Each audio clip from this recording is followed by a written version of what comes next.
couple of the council members here today, which are being Councilman Fears, both went to the wrong building first. So we apologize for being a bit late to get online. Okay. Call to order, call to roll. Councilmember Fears is present, myself, Dr. Green, City Manager Zach Walker, Assistant City Manager Adam Norris. I can't think of your name. Stephanie Harris. My apologies, Stephanie. No problem. What's your title? Accounting Manager. Accounting Manager. And? Nancy Cooper. I'm the Special Projects and Reporting Manager. Nancy, I've heard that name. Nancy Cooper. Good to put a face to the name. And Mr. Scannell, head of community development, is here, and Jim Nail is hiding in the back to make sure that Mr. Green, Dr. Green, gets everything right. Okay. Councilmember Fears, have you had a chance to review the minutes from our last meeting? I move we approve. Okay. I will vote to approve as well. Second, voted, passed. The minutes are approved from the August 19th, 2022 item. Okay, next on the agenda is management analyst items. However, I think we're going to go ahead and take Ron loose. He's under 3B on the agenda. We're going to take him out of order since he's waiting online, and Dr. Green's presentation will take a bit longer. Are you there, Ron? Mr. Luce? Yeah.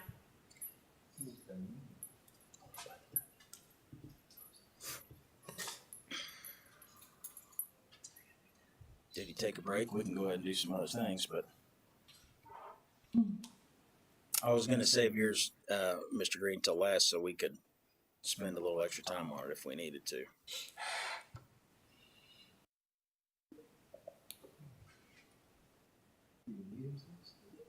He says I'm here. Ron says I'm here on Teams. So I don't know if Teams isn't working, Steve. There he is. Audio though. Must be audio already. It happens in this building.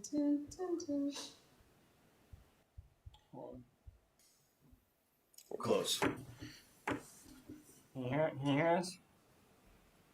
He can hear you. We can't hear you.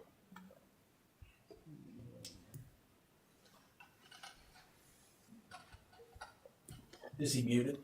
No, it's something with our speakers. Yeah, It looked like he was muted. there we go. Now, can you hear us? Yeah, can you hear me? Yeah.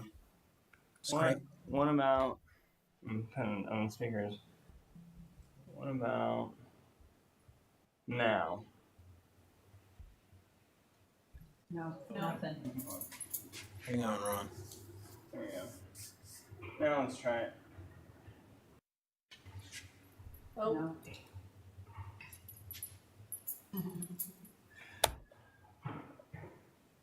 One more time. Nope. Well, I'm okay with that if we can turn this up.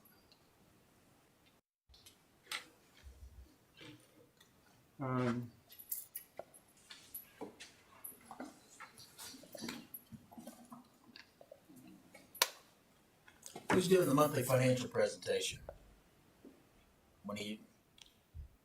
How long will that take? Depends on you. Yeah. Well, it'll probably take about 10 or 15 minutes, I would say. Okay. Give or take. Can you guys hear me? Yes. Yeah. Yay! Can you put a microphone by that? All right. How many questions are there? Okay. Should I begin? Rock on, Ron. What do you got? All right. Well, good afternoon, everyone. Just to give you a really brief update on our RFP for a new timekeeping solution for the city. The RFP went out in late August. We got it back. I think the 23rd of September. We had 6 responses. From that, the core team went through and read through all of the responses, and we scheduled what we call clarification calls, which with 5 of the 6 vendors that we thought could perhaps fulfill the city's needs. I'm doing those with Holly Dreyer, who's the city payroll manager. We're about half. We've done 3 of them. We have 2 left to go. They're really, really valuable calls because the city has some very unique and very complex timekeeping needs, and we want to make really sure that the vendors know what they're getting into and they can accommodate the city's needs. And so I feel confident we have at least 2 vendors so far that can do it. So that's great. The goal will be to get 2 to 3 vendors to do demonstrations for the city. What we'll do is I will build a demo script along with the core team that each one of the finalist vendors will follow and then give the city demos. Those will probably take place, I would say, in December or maybe beginning of January based on schedules. So we're pretty close to our schedule. Things are going well, and the clarification calls are also going well. We've already found one vendor that we're pretty sure can't do it based on our conversations with them. So that's a quick update. Do we have any questions? Actually, I do. I'm glad that you're finding folks that can do our complex needs. Have you identified with staff, or maybe staff is more appropriate to ask, should we be changing some of our complex needs? Or is it okay to use the software to use the same system? I would say from what I understand, some of the needs are based on maybe contractual obligations or maybe with collective bargaining units. Correct. There are some things that are just really complicated in the way the premium stacking takes place, and also you need a system with a fair amount of logic built in because they're like if-then statements, and you have to have a sum, and then you have to be able to do a calculation on top of that sum. And so the systems that we're finding are able to do that are generally systems that I would see in a bigger city than Independence. So I don't know the answer to your question, council member, to be honest. Fair enough. I think that explains it. Mr. City Manager, do you have anything to add? To the degree that the city could simplify and centralize its compensation across all departments, divisions, and contractual obligations, that would be ideal. But of course, we are subject to meet and confer collective bargaining under state law, and we will just have to press that as far as we can to see how much, but it would certainly be a goal of staff, and I know in my discussions with you and your colleagues to try to make that as uniform as possible. Absolutely, and I appreciate that. Councilmember Fears? Mr. Chairman, the question I would have is this, my recollection is, and again, I'm new at this, but my recollection is that one of the real challenges was the fire department on this. Now that may be I may be thinking about something else. So I guess my question is this going to be for all departments and all teams, or is this going to leave anybody out? No, I believe it's going to be for the entire citywide. That's the goal. But we've interviewed, when we built the requirements that we put into the RFP, we wanted to make sure we were extremely inclusive, and we had we met with I think all the departments. I think we had at least 10 or 15 meetings with different departments to make sure we covered their needs. What you may be thinking is, I know the fire department recently instituted a new solution for scheduling, which is a little bit different than timekeeping. And they're using a product called CrewSense, and so we're making sure that any vendor we talk to knows that there will need to be an integration with that CrewSense. So there's timekeeping and there's the scheduling. That might be what you're thinking, but the intent is to use this citywide. That's my understanding. Yeah, I think that's correct. My recollection was there was something unique to fire, and I was trying to remember what it was. Thank you. Ron, will this somehow work or plug in with Munis, at least so we can do reporting? Well, it's going to have to in some way, and so we're making sure that all the vendors know that we have key integrations, and CrewSense is one of them, and the other one really is Tyler Munis. And so, yeah, That's definitely one of the requirements. It's a key requirement, and we're talking to all the vendors about it. We're going to make sure that when we get to a finalist vendor, we build a statement of work that they're going to know exactly what's going to need to be done with Munis, so we bake all that in. This is really good to hear. Are there any other staff members present that have any contribution on this topic? Nope. Mr. Luce, thanks as always. Think you'll have somebody picked out by the end of January? I think so. Yeah, I think the demos should take place, like I said, in December or in January. And yeah, I think that's totally doable to have that decision made by the end of January. I'm gonna miss you, but we'll be happy to get our project done too. Although you're gonna help us get it working right. Yeah, I'll be through at least contract negotiations. I'll help you with that. Then we can discuss if you need some help with the project management oversight.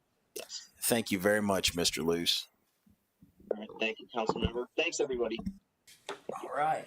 Let's do the monthly financial presentation next. We're going out of order. Sorry. Let's do the monthly financial presentation next. So go ahead, please.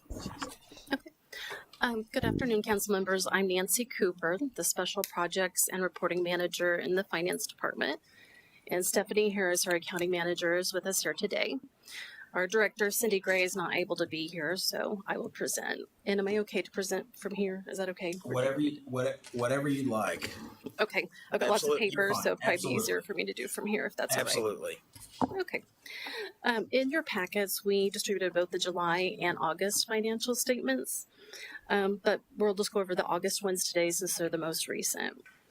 I will say that the September financials have been completed, but they just have not been loaded to the website yet. Probably Monday or Tuesday, they'll be on the city's website, and we just weren't able to get them done in time for the distribution too. So the financial reports that we're looking at, there is a memo and it's dated September 22, but down below that you'll see where it references August. So those are the ones we're going to look at today. Our first page, we're looking at the general fund sales tax, and we have two tables at the bottom of the first page. The table on the left is really a 3-year comparison by month. And, purple is fiscal year 21, the red line is fiscal year 22, and the green line is fiscal year 23.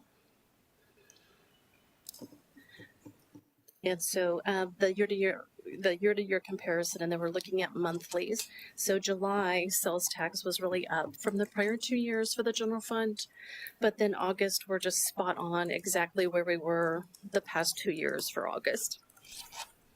The chart on the right-hand side is really a 7-year comparison that shows the year-to-date revenues for each of the fiscal years.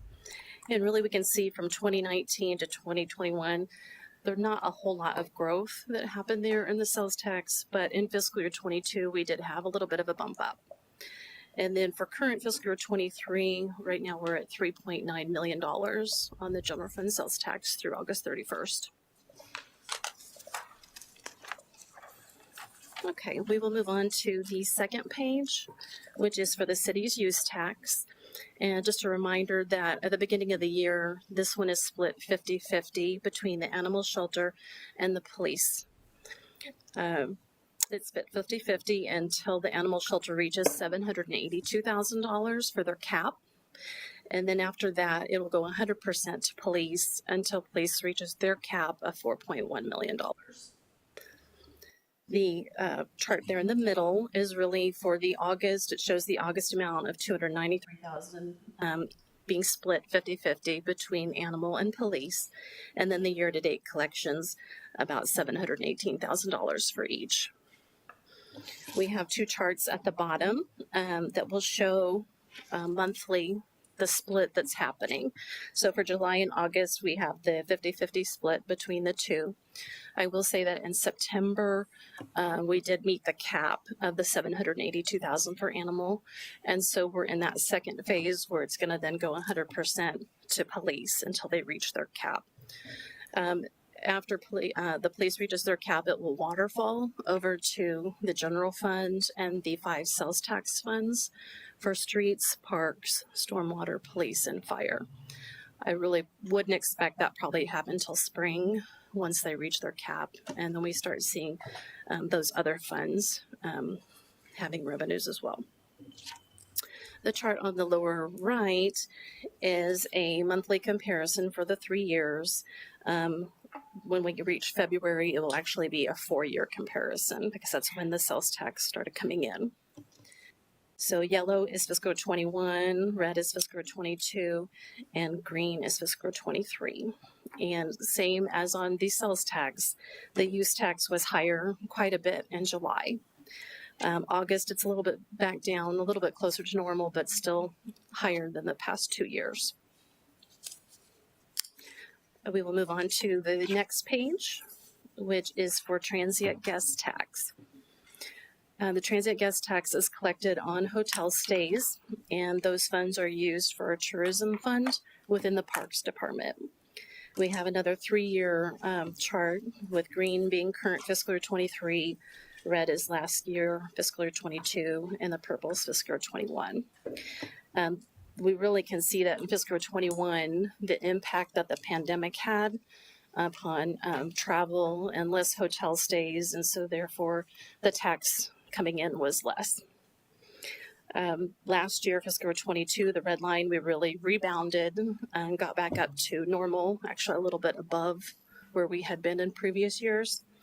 And currently in fiscal year 23 for July and August, we're trending even higher than we did last fiscal year. The bottom is an 8-year comparison of the year-to-date revenues for the guest tax. And we can really see both in fiscal 20 and 21 the impact that the pandemic had on that tax being collected. 22, we got back up to about 2.1 million, which is a little bit more than the previous years. And then for fiscal 23, right now we're about $445,000 for the 2 months. Okay, we'll move on to the next page, which is the fund balance analysis. The city has a policy for various funds to have a minimum fund balance, or it's actually the unassigned balance, I should say, being a percentage of revenues. And so this chart kind of summarizes that, shows what the policy percentage is by fund, and then we've put in the August numbers, and I'll draw your attention to the very far right-hand column, which will show those funds that are under the target percentage, which right now is the general fund, the Parks and Rec property tax fund, and power and light.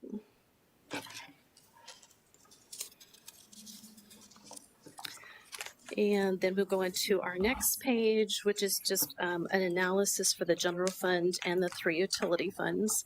Can I ask a question back on Sure. the fund balance? Fund balance. Mr. Chairman? Yes, sir. Just a question on the stormwater and fire protection and police use tax. Those are all, substantially over what we would typically, I guess, the basis of the calculation. Are there plans to use those in short order, or I know the police use tax, I understand that one.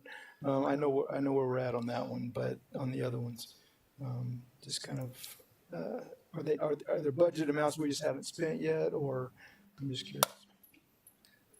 Councilmember, I can jump in there with those. So with regard to the stormwater sales tax, yes, there's a routine maintenance and repair program that's being developed by staff to make sure that balance starts getting spent down. It won't take long to pull that number down pretty dramatically. As far as the 2 public safety sales taxes, it's usually at the beginning of the fiscal year when both of those departments make some of their major capital investments. So, for example, the council meeting that is coming up on November the 9th, you'll see some major purchases by the fire department for apparatus, equipment, etc. which will in turn also bring those down. We all know the reason behind the police use tax balance, the fact that we've not been able to fill positions. I've had discussions with the chief and also with the finance director, about maybe some of those initial one-time investments in some of the public safety priorities. But we also want to balance that against, once we do start filling those positions, making sure we have adequate reserves to cover annual wage increases, so that we stay. Right now we're at the top of market for our police officer pay, and in order to stay there, this has been a problem, of course, and the general fund and others is inadequate funds to be able to provide competitive COLA adjustments every year. We're trying to make sure we do a little forward thinking with the public safety use tax portion and have those funds to be able to stay at the top where we rank right now. Okay, thank you. I'll follow that up with one item of interest to me. The park improvement tax or fund balance, that's got some of our money in it that will be used for capital improvements at our historic sites. Is that right? Or is that Actually, recorded somewhere else? that's tourism. My bad. On your sheet there, where you see that we are at 1.6. 80% fund balance instead of between 5 and 16, that is where we would be pulling down from that to help make those investments in the historic sites. Wonderful. Yes, Thank sir. you. Anything else, Mr. Fears? Councilman Fears? Please continue, Nancy. Thank you. Okay. Our next page is an analysis for the general fund and the 3 utility funds. August is the second month of the year, and so we're setting that at 16.67%. We're at 16.67% of the year. And so we really want to see revenues being at least 16.67% of their budget for the year or higher, and expenditures to be 16.67 or less for the year. The general fund overall, the revenues and transfers in were at 15.25% compared to the benchmark of 16.67, and expenditures and transfers out are at 18.38%. We do have a couple of revenue lines that are trending below that benchmark of 16.67 that we just wanted to kind of, bring your attention to. The real estate tax currently is at a negative 0.02. Real estate tax will be booked as a revenue in the general fund in November after the county bills all of those out to the citizens and the businesses. It's at a negative 0.02 because if the county makes an adjustment, then we have to adjust that on our books. So here in another couple months, when we have the financials, you'll see that percentage go back up quite a bit. The use tax is at 0%. As we talked about before, it hasn't waterfalled over to the general fund yet, so that'll happen later in the year. Franchise tax Ms. is at... Cooper, I'm sorry. my apologies for interrupting. Oh, no. When you say later in the year, is that fiscal year? Yes, later in Okay. the fiscal year. I would expect probably the use tax to be more spring after the fire reaches after police reaches their 4.1 million. Thank Then you. it will start to fall. The franchise tax is at 5.25%. We have been kind of analyzing some of the timing of when we're booking revenues. And so we're looking at this one a little bit more, and probably we'll be making some adjustments possibly there, and we'll let you know at another meeting, but we're going to look at that, make sure that everything's good. I think with the timing of the revenues, it is just going to be something that will catch up later in the year. It's going to take time for it to get up to the 100%. Charges for services is at 10.55% for the general fund. And again, that is due to timing of when we book revenues. There's some larger items that we book later in the year, more in probably March or April. And so that one will catch up as well as we get farther into the year. Mr. Chairman. Go ahead. So just to make sure I'm clear on that, these are all kind of expected underfunded amounts at this point. There's nothing there that's unexpected. Correct. Yes, nothing unexpected at this point with it being early in the year. On the expenditure side, we have a couple of departments that are trending over the benchmark of the 16.67%. The city clerk is at 30.8% right now, and that is due to the August election cost that we paid, I think, at the end of July. And when a department spends upfront early in the budget 100% of a budget line, it causes that percentage overall to be a little bit higher, and then it will even out as we get farther into the year. So that one should be okay. Pardon me 1 second, Ms. Cooper. Mr. City Manager, in this case, what would happen, for example, if we decided to have a February or April election? Where would that money come from if we're at zero? Yeah, so depending on the nature of the election, but let's just say it was a, something that supported a general fund item issue, we would need to pull from the fund balance of the general fund to support that. Thank you, Ms. Cooper. So to follow up on that, so relative to the election coming up, will we not then be far over budget on this line item or not? We will be substantially over budget. What we will do is monitor these financial reports throughout the year. And there's a number of variables that could come into play. Expenditures in other departments could be lower than budgeted. Revenues could come in higher than budgeted, but the inverse of what I just said would be true too. Those are probable outcomes, in which case, again, at the end of the fiscal year, if we have obviously spent more than we've brought in, we'd have to balance that by drawing upon our fund balance reserves. Okay, thank you. Is that all, Mr. Fierce? Yes. Councilman? Ms. Cooper? Okay, thank you. Continuing with some of the departments that are over the benchmark of 16.67, finance, that line in the general fund is currently at 70.59%. This is really due to a Motorola contract for the radio system. The purchase order was entered at the beginning of the year for that, but it covers the entire year.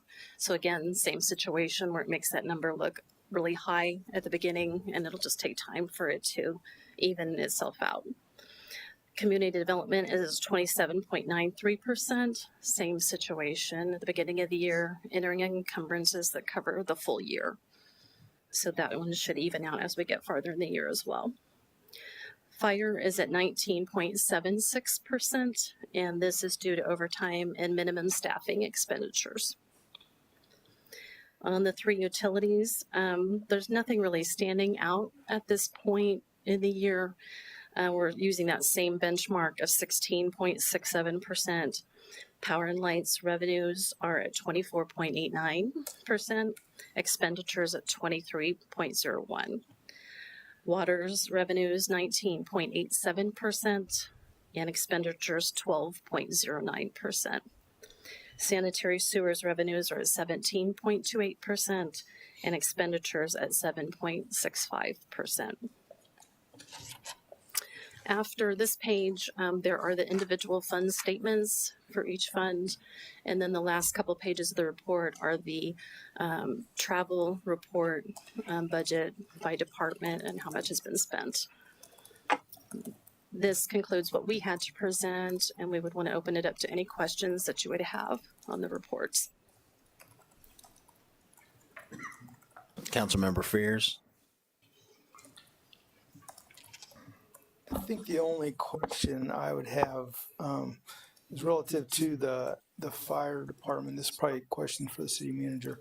Relative to the overtime and minimum staffing, I'm assuming given our current staffing levels that we're not anticipating that being under budget in this year. Is that, will we fall in line with budget, or is it too early to tell, or what do you think? Sure. So I believe, and I'm looking at Mr. Norris, that we have 100% filled positions within the sworn fire personnel right now. Is it correct? Yeah, that are very, very close. Right. With another the ones that we do have, we have another class in the process right now of being certified. And there's a couple of issues there, though. When you are what's considered a recruit, which is your first 90 days out of the academy, but on the police force, per the collective bargaining agreement between the city and the IAFF, you are not considered toward the minimum staffing count of 4. So if there were 4 sworn personnel plus the recruit, and somebody called in sick or took vacation, so another sworn member is going to have to be brought in so that there's always 5, as long as there's that recruit that's not counting towards the minimum staffing. There are some other issues in there that present challenges for managing the overtime and minimum staffing costs. I will say, and Mr. Norris, correct me if I'm wrong, in your experience supervising the department, but there's really not a year where they don't come in over budget on overtime and staffing costs. Okay, thank you. That's what I assumed, but I want to double check. This is as our mayor would say, a next week problem. But when does their current contract expire? Isn't it 26, 27? 25. 25. Okay. Very good. Well, that's something we'll take a look at as we get closer. Indeed. Thank you very much. Thank you, Ms. Cooper. Appreciate your time and presentation. Thank you. Yes. Dr. Green, the moment we've all been waiting for. Please proceed.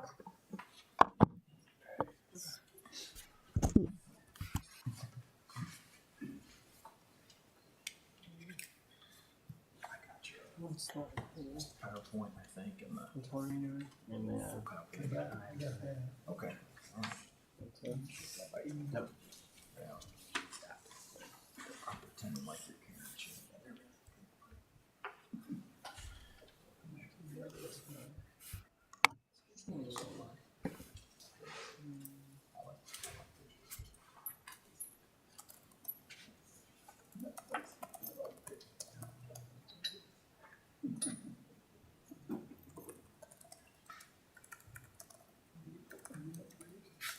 We will be, I think.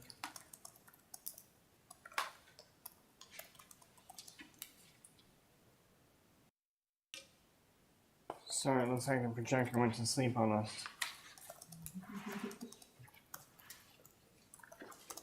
Time to get out the smelling salts. Cold water. Yep.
No, it might be a little bit before we get this going again, since it's just, I might see what we can do.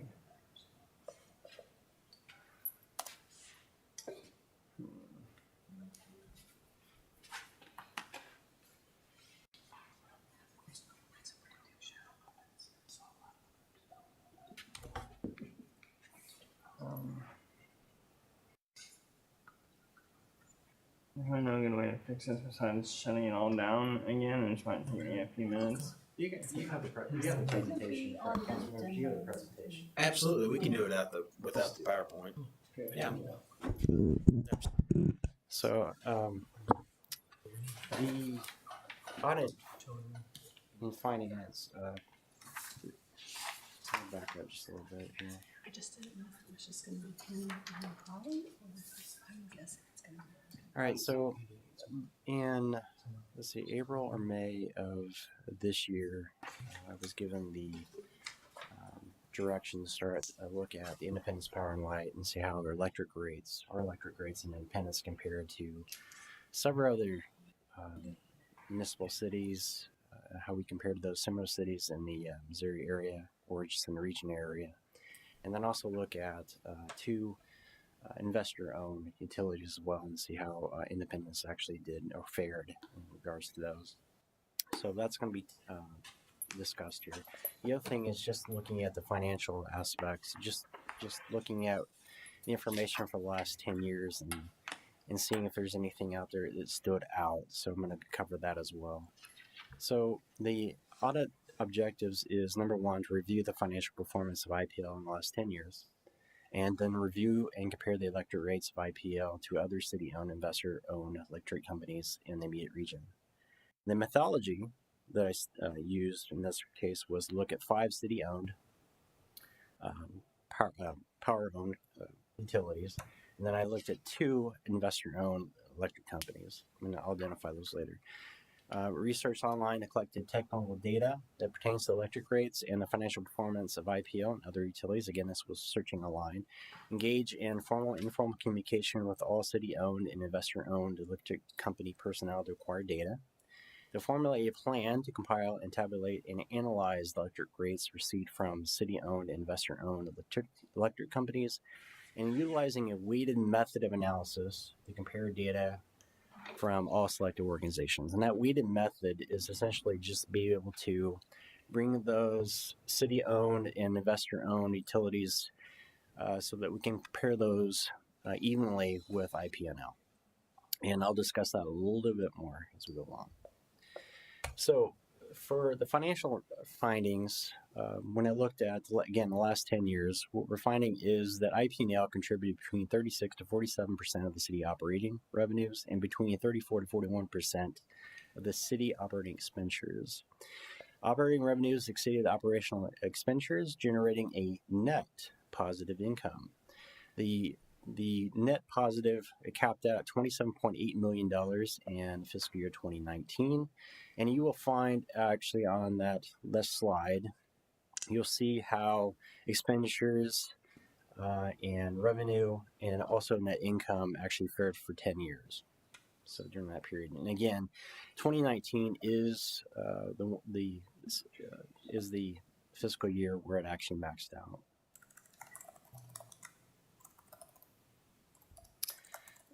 The point, what I want to point out is that in the 10 years that I actually looked at this, there was not one year in those 10 years that we did not have a positive net income. So it's a good thing. So that's a positive thing. So, Sorry, I'm going to try to call you Dr. Green. Can you explain, does that mean that we put that money in our pocket, that was profit? It is a profit before other expenditures, which I'll get to now. Okay, so Sorry. So then there's the non-operating revenues, expenses, contributions, and transfers, right? These are after the fact. These are things still that we have expenditures and profits that actually go about affecting IP&L revenues. So what we do is we see, if you look at this slide, you'll actually see again, from 2022 to 2013, we see operating revenues, we see expenditures, and we see the net income. Then when we see operating non-operating revenues, expenses, contributions, and transfers, and how those affect. And at the end, you see the adjustment. Okay, so at the end, you can see that we've actually had, from 2013, we had a negative $2 million balance. In 2014, we actually had a positive. We'll talk about that. 2015, another negative, and so forth. So I think it was 7 out of 10 years we actually had a negative. So, and this actually affects your net position over time. So the net position over the last 10 years, at least it's been declining. So you can see average loss is averaging about $15 million a year. So that's average. That doesn't mean there isn't indication we had a positive, but just on average, it's about 15 million a year. I hate to interrupt you again. Sure. The change in this, those average loss numbers come from the non-operating revenues and expenses. Mm-hmm. So these losses, these negative numbers are generated not by the money that we take in and then money that we use to provide just the basic services. This is after we run the business. Mm-hmm. Then these other monies have been just spent. They are being spent. So let me go through this a little bit more, and then we'll talk about more about that. Okay. So these non-operating expenses, revenue expenses, contribution transfers, the largest contributors to those are interest and amortization, utility and payments, or in this case pilots, the OPEB balance changes, litigation, and rebate. So you can see in a slide from 21 to 13, we had interest and amortization. These are anything from like any of those things I already talked about. Interest and amortization is anywhere from 6 million to 5 million, 4 million. So you can see that changes, and that thing is interest and amortization. The things are fixed costs. There's a cost that are going to happen. Okay, so I'm just pointing that out. That's not something that is going to change. That's just something that I'm going to point out to you. That's one of the bigger contributors. Utility payments or pilots. Those are the fees, or that we as IPL pays to the general fund for operating as a utility. Okay, so those again those are fees that automatically go to general fund, and that's a good thing. The general fund gets replenished from that. It's a good thing. Without that, the general fund is obviously going to be less. So it's a good thing to have that. So it's just there. But these are just the big things that stuck out. So I'm just bringing that to your attention. The OP balance changes, the $22 million. That was just an adjustment or a change in how the OPEB was actually being recorded. Okay, so that was that was just a big change. The other thing is litigation. In 2014, we had a litigation award of $12 million, which actually was a good thing. And then in 21, we had a rebate of $11 million, which actually, again, was a negative to how net position was actually going to be plays out. So these are just things that I'm pointing out to you that actually affect how IPL operates at the end of the day. So you still have your operating expenses that actually take place. Those are good things. You still have a negative, positive income every year, but then you have these other things that affect how, at the end of the day, net profit or your net income, your net position of IPL is still declining after you take all these other expenses. Now, are the other things I didn't look into finding out? Is there things that can be changed? Can we do things a little differently? I did not do that. Okay, that is something that IPL will have to look at and see if there's something they can do. All I'm doing is just providing the information to you so that you can make a reasonable inference from this information. So I do have a question, Mr. Chairman. Regarding this part of it, would it be, with the exception of maybe the interest and amortization, although part of that would be above the line, would all of these payments fall above the, on a normal, if we were for profit, would they fall above the net income line or below?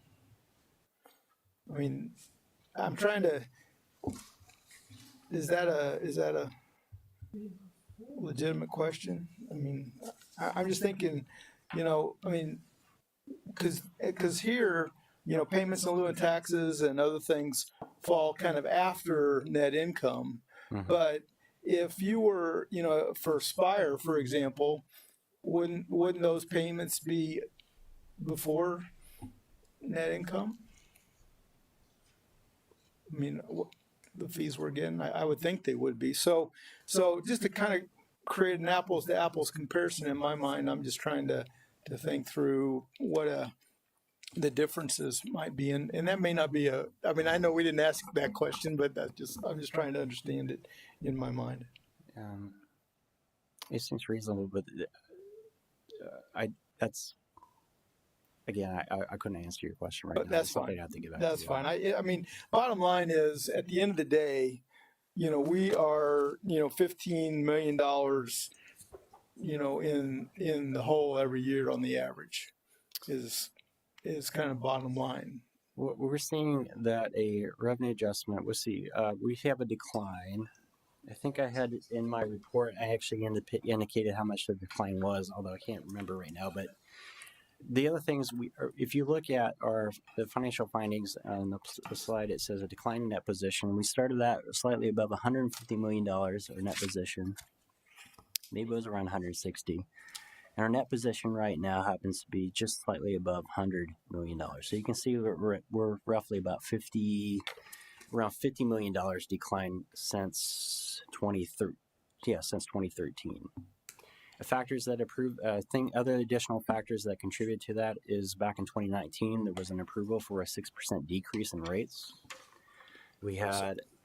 When you say net position, can you define that for me? And maybe you didn't, maybe I missed it. I spent considerable time looking over your report earlier, but just want to make sure I'm understanding. When you say net position, would that be, I mean, that's not the same as, retained earnings or anything of that nature. I mean, it's not. I don't believe so. I'm sorry, not retained earnings. I mean, what's the other term? Yeah, it is. I'll answer. Go ahead. I'll answer a couple questions. And you are? Stephanie Harris, accounting manager, Thank you, Stephanie. but I used to be an auditor. So, No, please.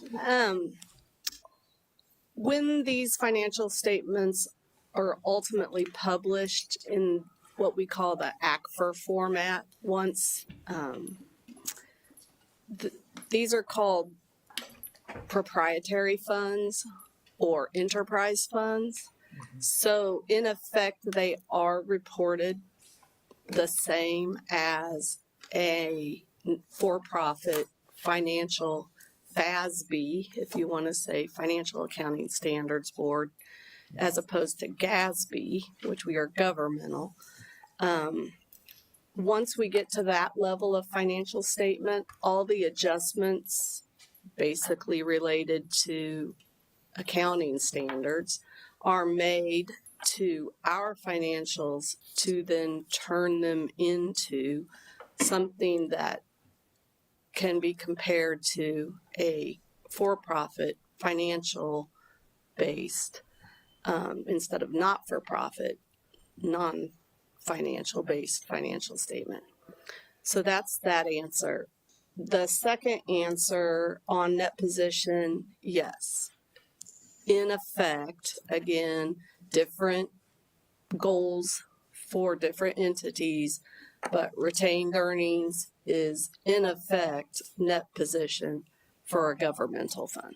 Okay, thank you. No problem.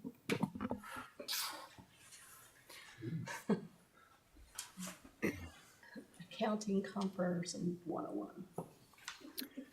So anyway, in 2019, we had a approval of 6% decrease in rates, a revenue adjustment. We had a $445 million revenue in 2019. In 2021, that's now down to $128 million. Some of the facts maybe of that, we did have a global pandemic. We had $11.2 million rebate offered in 2021. We also had, the same year, we also had a winter storm, Uri, in the same month that we actually did the rate decrease. So these are just some of the things that when we're looking at the financial standings, we can have the thing is, I just want to point out that the report indicates that, net position has decreased, although, again, operating income still looks good, but there might be some things that need to be looked at. Next is the audit rate, electric rate audit. So I looked at organizations. I looked at Independence, Columbia, Missouri. I also looked at Springfield, which is City Utilities with Kansas City, Kansas, BPU, McPherson, Kansas, McPherson, BPU, Edmond, Oklahoma, which is Edmond Electric. And I also looked at investor-owned utilities, which is Ameren, and Evergy. The analysis used, again, was weighted versus non-weighted analysis. A weighted or non-weighted analysis is essentially just looking at the data. No fixed, is just looking at it as it appears. The weighted analysis basically is a analysis and manipulates important elements of the data and applies those measures equally to improve accuracy and align averages. So essentially, it's basically bringing those averages into a comparable so we can compare those to IP&L, essentially. And I'll talk about that just a little bit more as we get to the next slide. So on the electric rate combined customer segments, you'll see a non-weighted and weighted electric rates, which is combined. On the first diagram that you actually see is non-weighted rates. Then the bottom one, it says the adjusted for IP&L sales. What you'll see is when you look at rate information, again, just as the information collected, you will actually see that our rates, Independence, which is in the blue there, actually it seems to be slightly higher than a lot of the other utilities I actually looked at. Okay, so based on that, you would say, IP&L is it's kind of expensive. You'd see that. But the next part of it again is when you start looking in and try putting the other utilities into line with us, holding them to the same standards that if they were to come into Independence and actually be forced into the same standards, in this case, if they were applied the same sales as we are, then their costs are going to change. So in this case, let me say this. That next graph says adjusted to IP&L sales. What that means essentially is what I did was I looked for 6 years. I looked at the average sales that I looked at the average sales that IP&L generated, and the average sales would be like the number of kilowatts per month that IP&L actually generated. So in this case, for example, IP&L in 2022-21, the average sales per month was about 1366. Okay. Dr. Green. Yep. Let me clarify real quick. Not generated, but sold. Because we sell a lot of energy that we don't generate. Oh, I'm sorry. Yes, it's I'm sorry. That's all right. Thank you. So essentially, we had average sales, and those average sales of 1366 is including residential, commercial, and industrial. Okay, I haven't split this up yet. So we're just talking about looking at everybody together. The average sales per month was about 1366 in 22-21, average fiscal year. And then what I did was I calculate those average sales. I took that times 12, and I got a yearly total, or average total sales for the year. And then what I did was I took that information and then I looked at the total customers for each one of those utilities. In this case, for example, say that it was Ameren had 3 million customers. I would take that total average sales and times that towards the customers and get an average, the kilowatts produced for the year. Okay.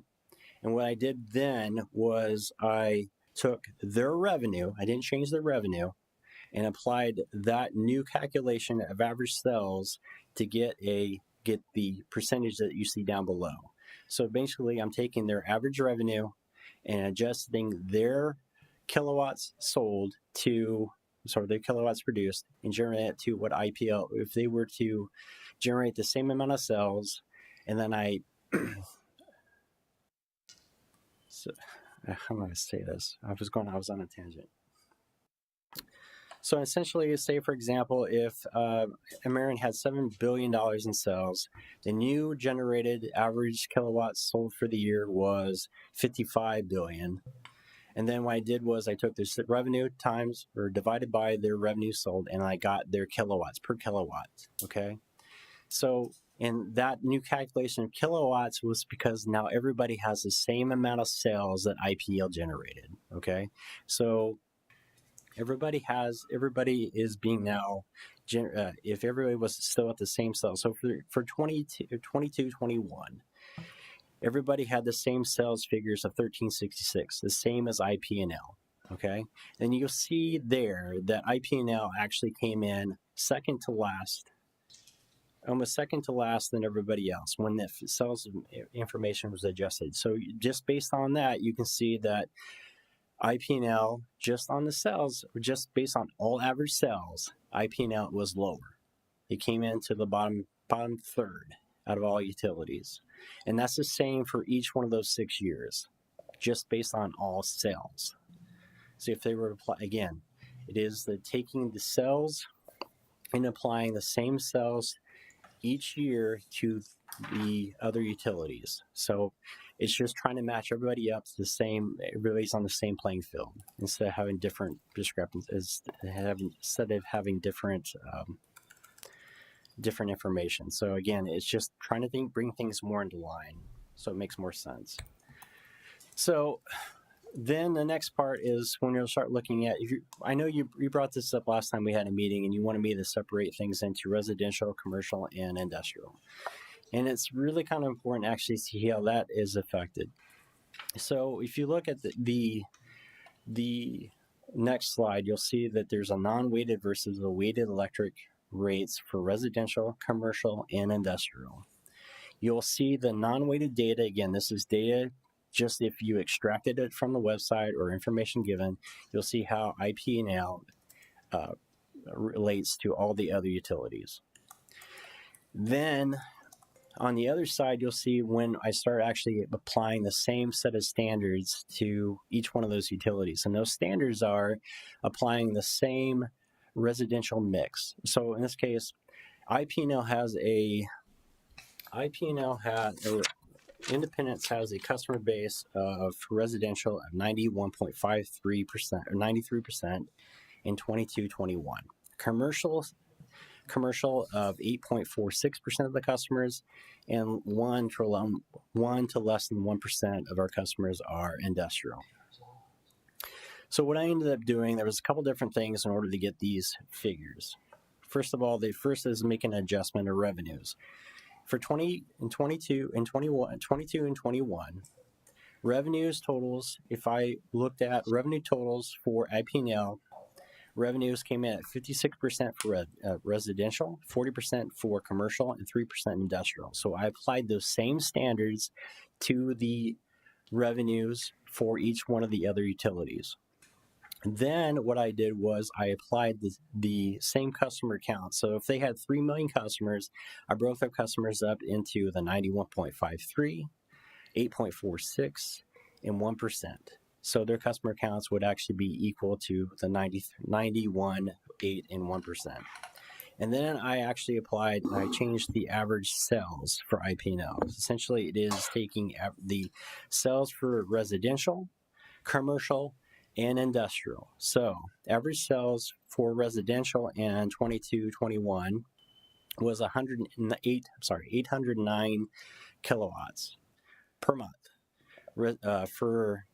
And then what I did was I took that information and applied that equally to each one of the other utilities, and then I got the average rate per kilowatt that you actually see there. So for example, IP&L information did not change. There still was in 22-21. You see that their average rate per kilowatt was 1306. It's the same thing on the weighted analysis. You'll see that there's still 1306.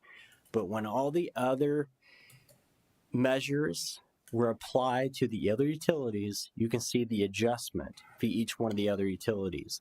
And when those measurements were applied, you can see that IP&L actually fell within the bottom third of rates if those same measures were applied to all the other utilities the same way. And that's the same through each one of those 6 years. So for residential, again, it's to point out that if those utilities were actually put into the same measures or same constraints that IP&L has, those would show that they would actually be faring less. They would have to, they're charging more than we would be if they are applying to the same measures that we are held to. You can see the same thing with regards to commercial. Again, in the commercial base, we see non-weighted. You can see how IP&L actually appears higher than most of the other utilities. But when the weighted measures are applied, you will actually see that IP&L actually comes in again in the bottom third. And the same thing can actually be said in regards to when industrial. So when we, again, industrial though is a little bit unique. We're not the top. We weren't, when you looked at data without having weighted measures assigned to it, IP&L was not already the most expensive just looking at that data. But when you actually didn't apply, again, all the weighted data to it, again, applying them to the same standards customer base and sales, you can actually see that IP&L is right there in the middle with regards to industrial. We're averaging right in the middle with regards to what we're charging our customer base. But again, majority of those, we can actually see that all the other utilities would be charging more if held to the same standards that we had. Okay. So the point what I'm going to try to point out is this data is it was to look at other utilities in the surrounding area and try to hold them to the same set of standards that we have. I can't just look at their data and say, okay, can we compare just what they had? So we have to actually look at certain things that we can say, can we apply the same measures that we're held to these other utilities? And when I do that, how do they measure up to us? And they actually show up to be higher. Okay, so that's the one thing you can get from this is if everybody was held the same standards, same customer base, same sales and everything, you would actually say that IP&L actually is faring pretty well, rate-wise.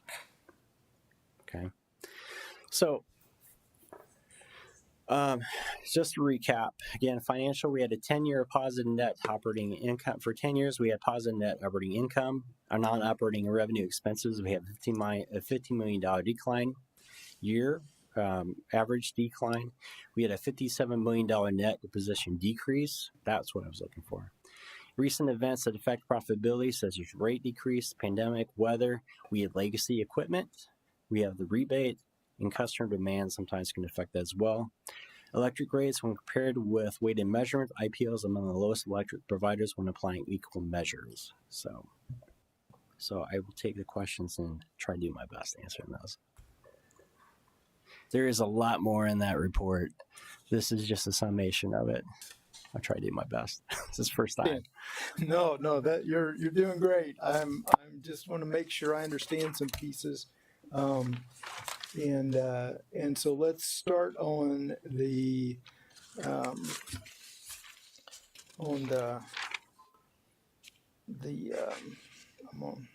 it's not page number here, but on the non-operating revenues, expenses, first page.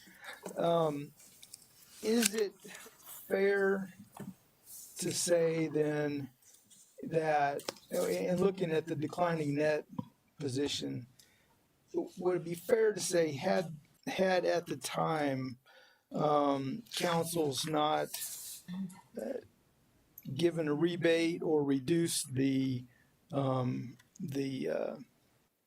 rates to citizens, then we would be in, it looks to me like, somewhere in the range of $20 million better shape than what we are at the moment. Would that be an accurate assessment? You think? I was looking at that question. I don't think so. You don't think we would be in that much better shape? I think we'd be a little bit better, but I don't think that. I think there's more to be done. But that's for me. I haven't really looked into that. I would say that based on what I'm looking at, I can see our net position has in 22, 23, 24, up to a C.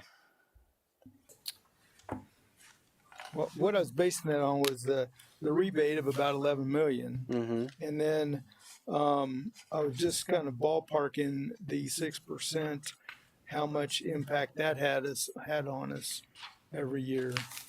And now it may not be quite 20, but Okay, I'll talk. First of all, the first thing that would look better for sure if the rebate hadn't happened was being able to meet the criteria for fund balance that the council set. Definitely it affected that. And yes, that rebate went directly from fund balance that existed at the time in IPL. So yes, their fund balance would definitely look better. The thing that we can't control, making sure I'm saying that correctly, the thing that we can't control are the adjustments that get made for retirement fund investment gains, the compensated absences, things like that, that we don't have any control over loggers and how that goes up or down. Comp absences, I won't say that we don't have any control over that. We could change our benefits and the way we pay out and things like that that would change our compensated absences and that adjustment that happens. Those are probably your two biggest adjustments that fluctuate widely every year when your final financial statements are presented. And those will affect your fund balance. Really hard to project what those adjustments are going to be and the net effect of those. But I would say, yes, the rebate in effect directly came from the existing fund balance at the time. My understanding is that some decision was made that fund balance was there and it was sitting in IPL and it should be refunded back to the customers. I think that's a very short range vision because anybody who knows anything about utilities knows when expenses happen, they're huge. And therefore, there needs to be a huge fund balance in those funds. I'll stop. Let me follow that up just for clarification. Is it fair to call those expenses? Are they unaccounted for or unadjusted? Is that a good way to say those? Unadjusted for? Not unaccounted for, but they are adjustments that are made annually. And so you don't see them, like Loggers presents their financial statements and their figures to everybody who participates in Loggers annually. And so we don't make those adjustments monthly because we don't know what they are. And annually, before our audited numbers are released, the Loggers has released their numbers and we can adjust our numbers for those amounts.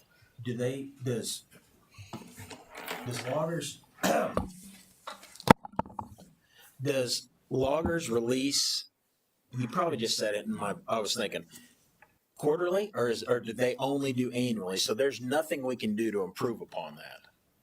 No. Other than to I mean, and those are market numbers. That's really what's happening in your 401k is happening. Actually, Loggers has a better track record than most other investors. So I know. Props to them. Yep. But if it's happening in the market, it's probably going to be reflected in our financial statements in some manner in the same direction. Mr. Norris. Yeah.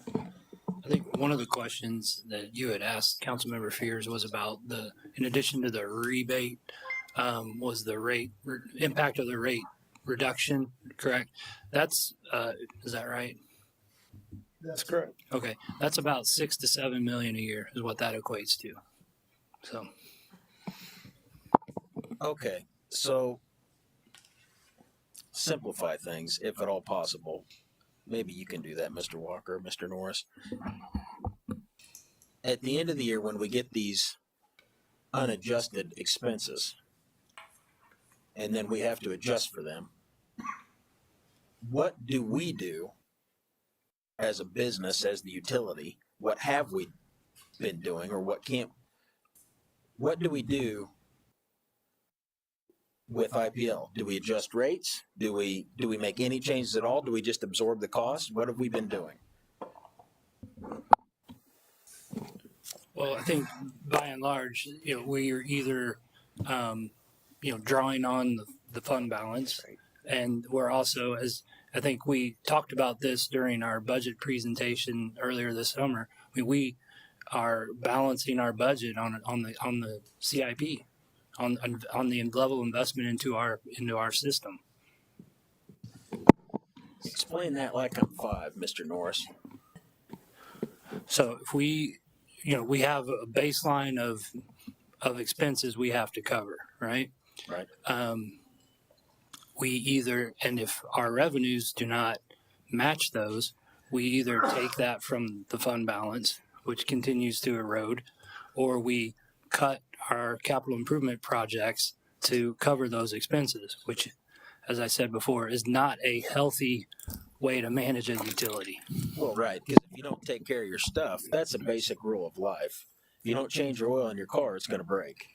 And going to cost you more eventually down the road. Right, especially when equipment gets extremely expensive. Let me ask you this, Dr. Green. Is it fair to say that IPL runs incredibly well within itself? In other words, they do a good job with what they've got. I can't answer that. Mr. Walker, Mr. Norris, what's the? I'm trying to look for a sort of a takeaway, a sort of a bigger global look, because 15 million a year is not sustainable for very many more years. So we have to change something. I would say based on the level of resources coming into the utility, there's not an operation I'm familiar with that's doing more with less. When there are winter ice storms, when there are wind storms, when there's something that disrupts the system, and the local news is showing the outage map. There's a large area in eastern Jackson County that's serviced by Independence Power and Light that is either not been knocked out or we are back online in very short order. But I will say that's because historically the utility has maintained adequate, and by adequate, that's defined by financial utility best practices, reserves, made proactive investments in maintenance, in preventative maintenance, things like tree trimming, system upgrades, etc. To Mr. Norris's point, the more we continue to draw down fund balance, the more that we continue to defer capital projects because we simply didn't have that money. I think a really good parallel for the two of you on the committee and for those listening online is what we see in the general fund. The condition and shape of City Hall, the condition and shape of the police department, the condition and shape of, you name the asset. Municipal services operates out of like 5 buildings? Correct. And they're way far apart, and it's not efficient, and the buildings aren't even in, any of them are in very good shape. And again, as we just said, it's not a reflection on personnel, it's a reflection on resources available. Power and Light historically has been ahead of the curve on that, but I think there is a really good foreshadowing of what can and will happen if we don't maintain adequate reserves to be able to do that kind of system investment. $15 million for 10 years is $150 million that we would have in our bank account if we the council had not made some of the choices they've made over the last 10 years. Yeah, that's a math problem. I mean, that's absolutely. that's just math. basic That's math. right there staring us all in front of the face. That handcuffs your staff. It handcuffs you. It handcuffs your budget. And it's completely irresponsible. How could we possibly lose that much money? We've bought into Iatan. We bought into Nebraska City. We bought part of Dogwood. We've guaranteed bonds. We built this building. We gave a rebate back. We've cut rates. All we've done as a council and as a city is drain the cash out of that business. In the meantime, we haven't maintained capital improvements. Our power plant went offline. We have one combustion turbine that's a fussy child that for some reason breaks every 6 months or a year. That has nothing to do with the efforts of our employees or the efforts of staff or your office. That is strictly happened as a result of policy. There's my rant, I guess. Oh, and I will just, without running a risk of piling on, behind me are some awards on the wall. One of those is an award nationally recognized for system reliability. Again, when others go out and go hours, days, weeks without power, that is not happening in the territory serviced by Independence Power and Light because of the quality of investment in maintenance, preventative maintenance, et cetera, that has happened historically, because historically we've had adequate funds to run that kind of business. Okay. So, Mr. Chairman.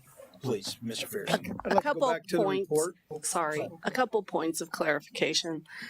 The $15 million loss per year is non-operating average loss. It is not overall loss. The overall loss average is a little less than $1 million. But that said, it still has to be accounted for is not the right word, considered whenever you're looking at a rate structure. It still has to be covered at some point by rates or fund balance. Big picture, again, from my experience all over the state, the people who end up in the worst position are the utilities who don't consistently raise their rates on a consistent basis. Because if you go, I've seen it many times where there are utilities who haven't raised rates for 10 years.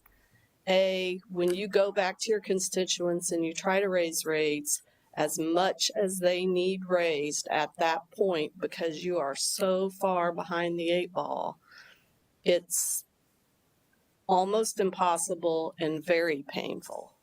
So I would just, again, experience say you constantly need to be keeping up with the rates as they need to be in order to stay ahead of the game. Because you always want to be ahead of the game. We don't know what's going to happen in the future, and those are huge expenses when they happen. Well, it's certainly fair to say that other utilities that we see in the media raise their rates on an ongoing and regular basis. They're going back to the state and asking for increases on a regular basis. But I want to get back to the report. Let's talk about this non-weighted versus weighted. I want to just make sure I'm really clear on how that is being done. So essentially what we're doing, non-weighted is just says, we're comparing rates of all these different utilities outright, no changes, no adjustments, no anything. Correct. But weighted takes into account the amount of the sales of different kinds of sales, residential versus commercial versus industrial, and applies our demographics, if you will, applies that to these other utilities. So we're to help us kind of create an apples to apples comparison versus an apples to oranges comparison. Would that be a fair assessment? That is fair. Okay. Well, that's what And I know that's what we were hoping for, and that's what we asked you to do. And because it wasn't clear, it's very difficult when you just compare the rates outright without them having some way to normalize it, if you will, to have a fair comparison. And so, that's what we were hoping to do. And so I appreciate that. I really appreciate the report. Like I said, I spent a considerable amount of time on it. And I think it's exactly what we asked from you. So I appreciate that. And I think you did a great job. I think I'm at the end of my questions that I wrote down anyway. Excellent questions, of course, Councilmember Fears, and I won't pontificate too much longer. Mr. City Manager, do you know when our last rate increase was? It went into effect in the year 2012.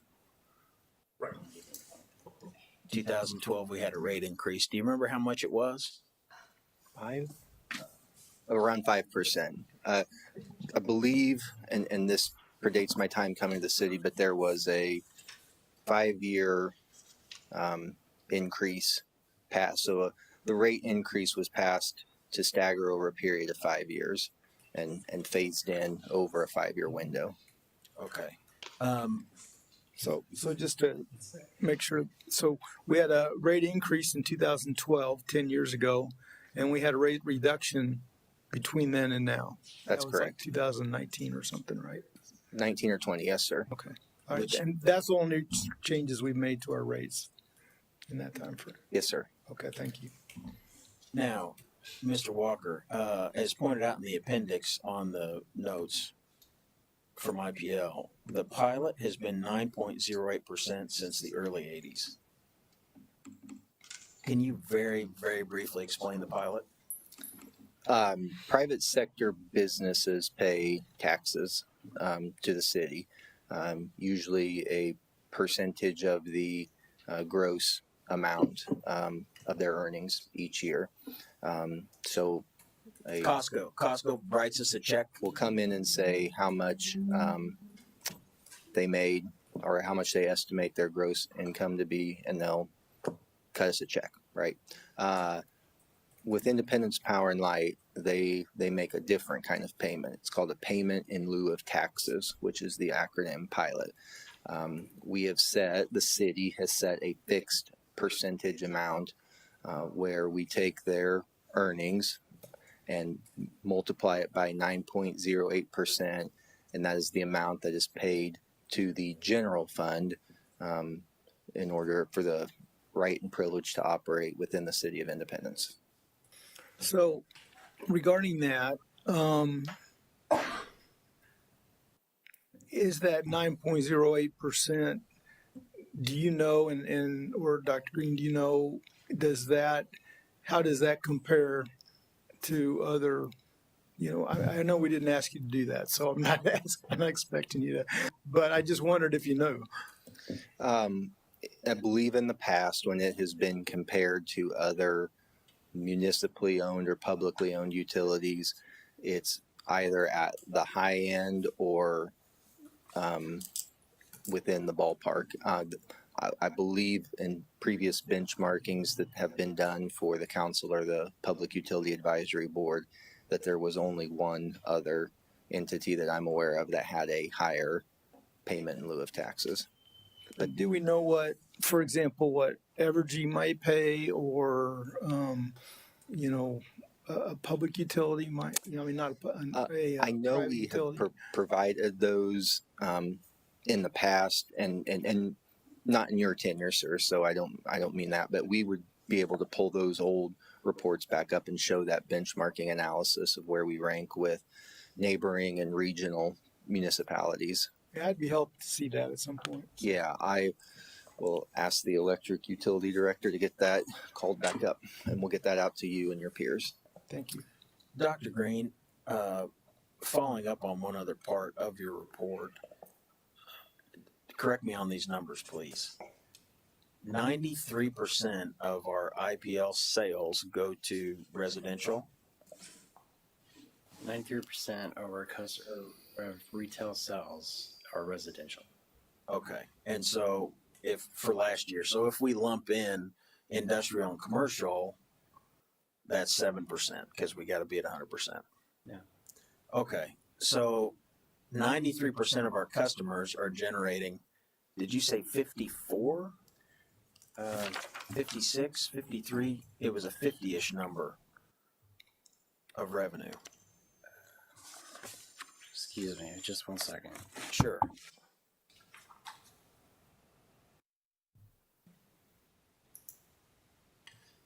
Revenue in end of June 30th, 22. Let's see, residential revenue was 69 million. Okay. So what's my percentage on it? You mentioned percentages. I'm sorry? What's that percentage of overall revenue? So if 93%, I want to know how much residential, I want to know how big a piece of the pie in revenue our residential customers are. Percentage of revenue. Oh, okay. Sorry. It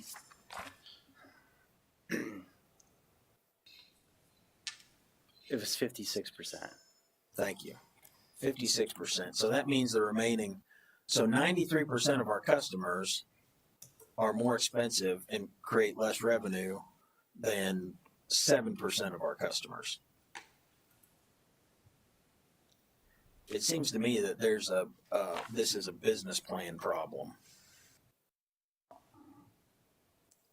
think if you look at the portfolio of industrial, commercial, and residential customers, again, for the municipally or publicly owned electric utilities, we fall substantially behind our peers in the percentage of our portfolio that is allocated to industrial customers. That's why there's been such a heavy focus over the last 70 years to bring industrial development to the Little Blue Valley, because that is an important component of maintaining, operating an electric utility, is to have that kind of load factor demand built into your customer portfolio. We built Little Blue power plant. It either went online in 66 or 60, I think it was 66, 63. And they did that to build out the valley. And in 72, there was that article, we read those in the Examiner 50 years ago. And we were going to build out the valley. And then in the 80s and the 90s and the aughts and the 10s, and we have finally now started the project to build out the valley, which will not be done until 2030s, 2035, if everything goes as planned. We have banked, we have made a gamble. We invested as a gamble, as a risk, that we would build a power plant and they will come. And then they didn't come. And here we are 50 years later, 60 years later, trying to figure out what to do with our aging assets, our net loss every year, which even if it's an actual million or if it relates to 15 million with fund balance, really doesn't matter, because that's not we are as taxpayers paying for the privilege of owning our electrical utility. We are paying for the privilege to say, here's my bill every month. I'm so proud of IPL and I own my utility. We are paying money for that privilege. Is that fair to say? You don't have to couch it in those terms. I guess I'm not trying to put you on the record, but when IPL is losing money, we are choosing to pay for that loss. I think I can hitch my wagon to yours through saying we have not historically been successful in structuring the right balance of customers in our portfolio. We have been trying to run our electric utility off of rooftops instead of commercial and industrial customers. And again, not a reflection of our qualified, dedicated, hardworking men and women of the Independence Power and Light. No indictment at all. But it's just we don't have that appropriate mix of customer base that we need to diversify the cost and frankly bring in more revenue. When you've got a large manufacturer that's running 24 hours a day, that tends to produce a lot of electricity and bring a lot of revenue into the Sure. city. I believe my colleague has something as well. Mr. Norris. Yeah. So about a year ago, we commissioned a study to kind of compare our rates to others. The conclusion of the study, it compared us against 10 other public electric utilities. Our sales were the lowest per customer. Our electric sales were the lowest per customer among any of the other comparable utilities. And to make us comparable with those utilities, there were some interesting stats from that report. The first was that we would have to increase housing population by 33,000. Yeah. We'd have to increase our commercial businesses by 4,000 or increase industrial customers by 27 to just get on the same playing field with those other 10 utilities. How many industrial customers do we have right now? Isn't it 12? Very few. Yeah. Few. Yeah, very few. And we can't even count on the malls. They tore down Blue Ridge Mall, so that's gone. And Independence Center isn't vibrant. Those are two of the most gigantic rooftops in town. They were. IKEA in Merriam, Kansas, has 92,000 square feet of solar panels on its roof. They generate enough of their own energy to power some hundreds of houses yearly. Have Mr. Norris or Mr. Walker, have you guys had discussions with any of our commercial clients? Are they moving in that direction? Costco, Walmart, I'd say Lipton, but it's Unilever.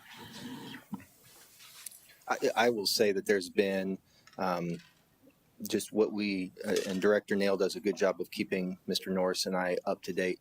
There is a strong push nationally, and I might even say internationally, to reduce one's carbon footprint.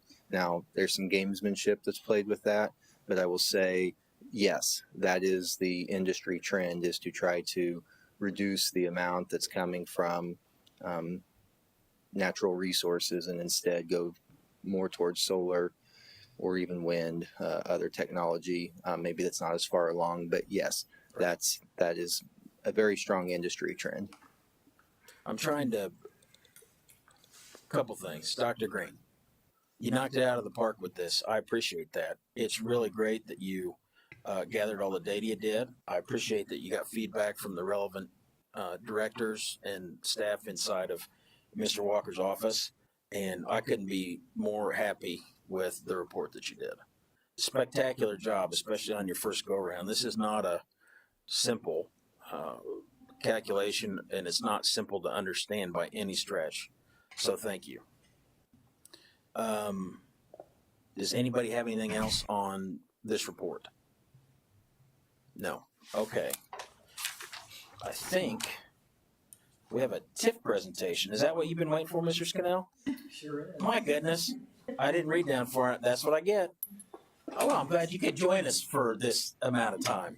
Thank you. I'll come over here and give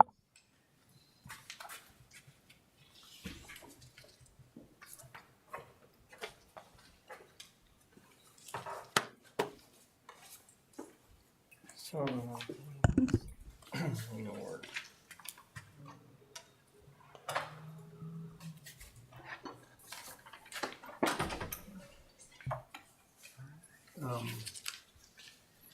We may take like a 5-minute break. Let's take a 5-minute break. Yeah. We'll go ahead and declare a 5-minute break.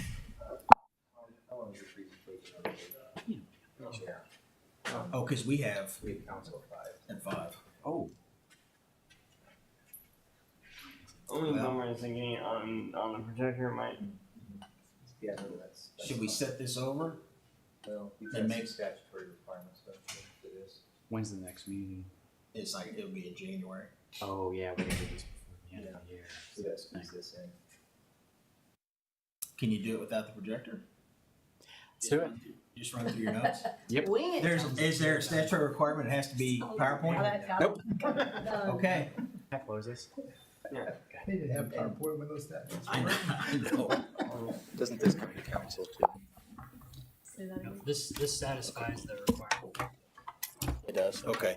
Okay, we're back. We're back from our 5-minute adjournment that was about 45 seconds. And Director of Community Development, Tom Scannell, is going to make a TIF presentation. Please proceed.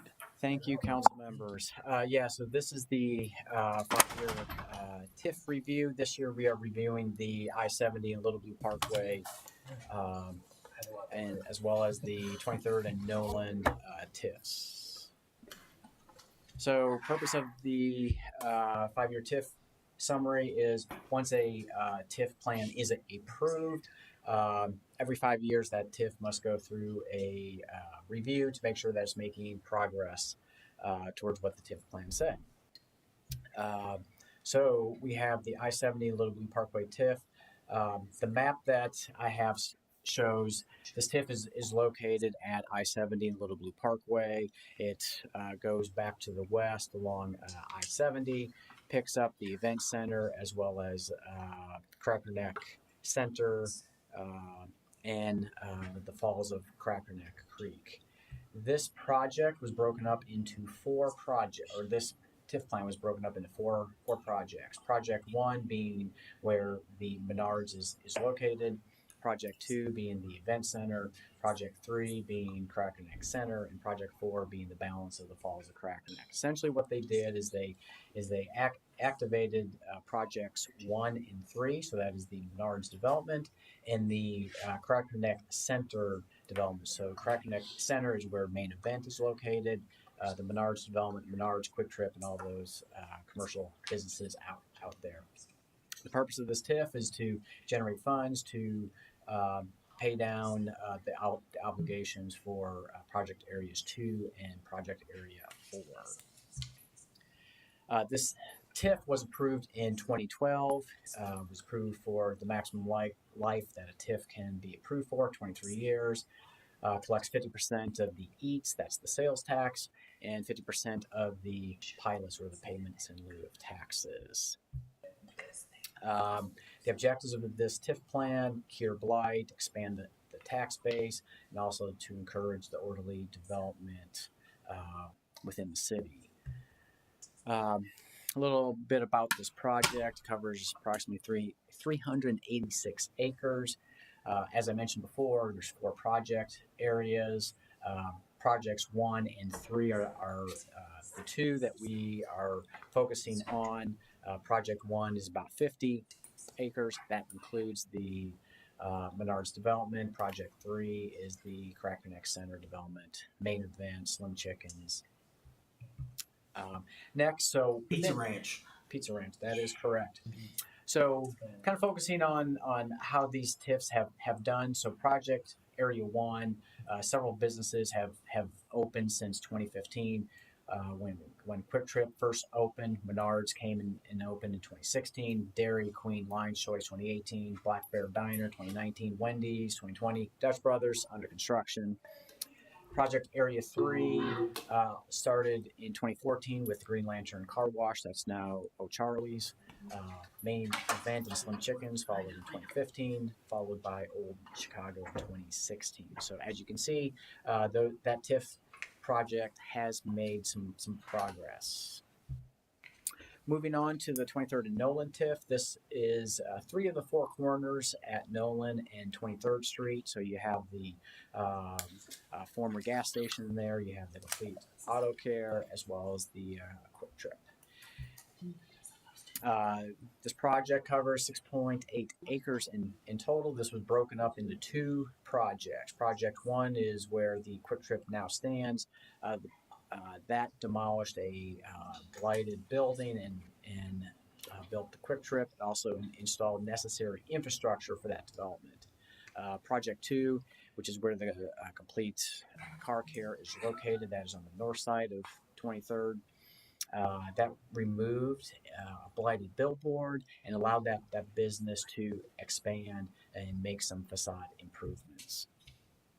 Again, kind of looking at the objectives of this TIF: cure blight, enhance the orderly development, expand the tax base, and increase employment opportunities within the city.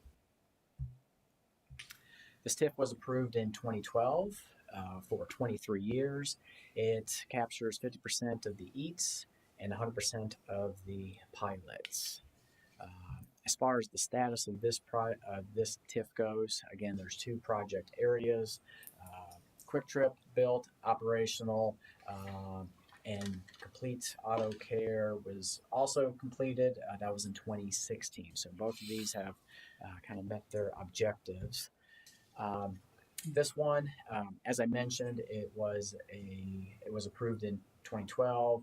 It is a pay-as-you-go TIF, meaning as the revenues are generated, it reimburses the developer for those. This project, or Project 1, so Project 1 is where Quick Trip is located. The city closed that TIF in July of this year as we paid off or reimbursed the developer for those expenses. Project 2, which is where the KC Complete is located, that is still open. So that concludes my presentation. Available for any questions.